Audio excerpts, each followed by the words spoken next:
গ্রামের প্রান্তে এক বৃদ্ধা মা থাকতেন। নাম ছিল রহিমা খালা। বয়সের ভারে নুয়ে পড়েছেন, কিন্তু মনের জোর এখনও অটল। তার একমাত্র ছেলে শহরে কাজ করতে গিয়ে আর কখনো গ্রামে ফেরেনি। তবুও মা প্রতিদিন সন্ধ্যায় উঠোনে দাঁড়িয়ে আকাশের দিকে তাকিয়ে থাকতেন। মনে করতেন, আজ বুঝি ছেলে ফিরে আসবে। গ্রামের মানুষ তাকে প্রায়ই বলতো, খালা, ও তো আর আসবে না। কিন্তু রহিমা খালা হেসে বলতেন, মানুষ বদলায়, সময় বদলায়, কিন্তু মায়ের আশায় ভরসা কখনো বদলায় না। একদিন গ্রামে হঠাৎ ঝড় বৃষ্টি নামে। খালার কুঁড়েঘর ভেঙে পড়তে শুরু করে। সবাই দৌড়ে এসে তাকে বাঁচালো, কিন্তু খালা কেবল একটি কথা বললেন, আমার ঘর ভেঙেছে ঠিকই, কিন্তু আমার আশার ঘর এখনও অটল। কিছুদিন পর গ্রামের মাটির রাস্তা দিয়ে হেঁটে এলো এক যুবক।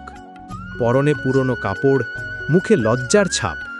সে এগিয়ে এসে খালার পায়ের কাছে বসে পড়ল। রহিমা খালা শুধু বললেন, আমি জানতাম তুই ফিরবি। মায়ের ভরসা